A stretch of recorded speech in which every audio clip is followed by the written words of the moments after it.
If you're looking to rebrand your business, then this is the video for you. Hey everyone, I'm Laura the Beauty Buster, and I am the queen of rebranding. So let me tell you, I have done all the mistakes that there are to make. And so this is why I am really passionate about this. And I'm still in the process right now of rebranding my products. So please don't listen to anything I say. Really, I don't know what I'm talking about. So first things first, rebranding. It can be very expensive. It can be a very long process. That's why it is so important that you get very clear on who you are, who you want to attract, and what you want to say to the world.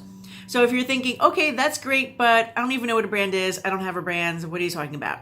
So a brand is basically your promise to your clients. And I love that definition. It really is great. What do people expect to get when they walk into your establishment?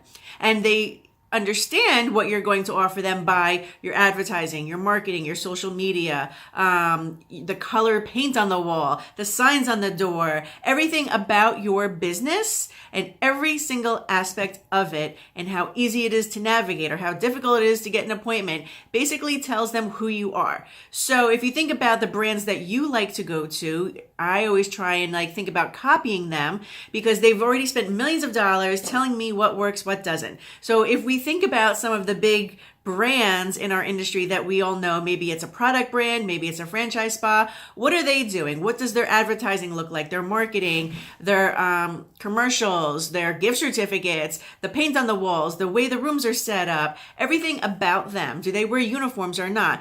Who are they? And we know that when you walk into some of these big chain spas, you know exactly what you're going to get. And a lot of times they put the name of what you're going to get in the title of their business. So it doesn't really get much easier than that. So the problem comes when you offer multiple services. So if you're doing a lot of multiple services, I think it's really best nowadays to focus on 2 or 3 services and maybe have that in your name. If you really love doing acne facials and that's where you want your business to go, and if the name of your spa is Lash and Wax and Brow Spa, no one's going to come through your door for acne. But if you would put acne in the title of your business or make it a subtitle, people are going to come to you for acne because they're like, that's the acne girl. All right, I know where I'm going. I'm not going to the waxing and lash place for my acne treatment. People really do think that simple. So it's important that we know how to capitalize on that and know how to get our message across of what we are doing. Rebranding doesn't have to be scary. You think about, you've probably been in business a while. You've had one idea of who you thought you were. And now you're like, you know what? I want to be a different person. And now this is my coming out party. And I'm going to change everything. My website, my social media, the paint colors, the furniture, the whole menu, everything about it is going to change. And that is fine.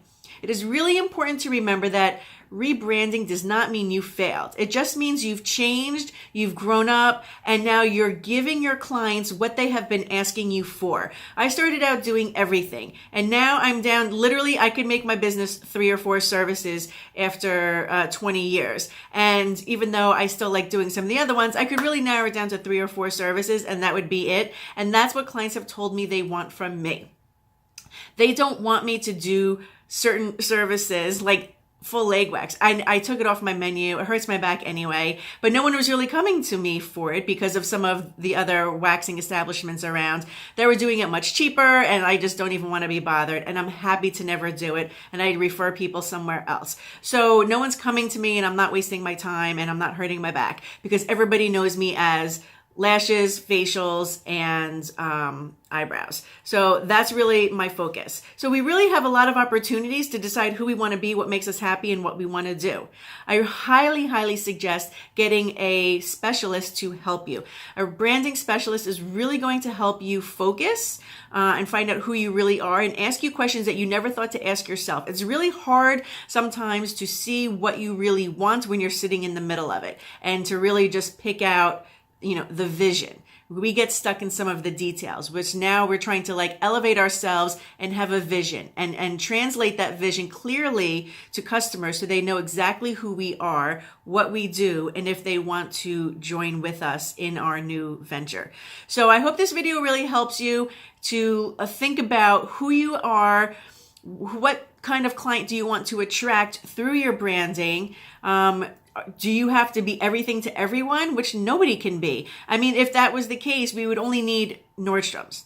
But no, we have Nordstrom, we have Macy's, we have Dillard's, we have, I don't even go shopping anymore. We have all different kinds of department stores, JCPenney's. There is something for everyone. And there's a spot in every corner. So it's really up to you to decide what's going to make me stand out. If we're all great estheticians doing the same services at the same level of quality, what else is going to set us apart? What's going to make this be different? What's going to make someone pay a little bit more to come see me? And what's going to make my business last for the next 20 years or until I decide to rebrand again? It's really deep questions we have to ask and find our why in our business. So don't be afraid of rebranding. Ask yourself some of these really hard, deep questions, and even ask your clients, who do you think I am? What one word would you use to describe me? And really maybe go from there and start to rebrand. It's not scary. I promise. You'll love it. Have fun.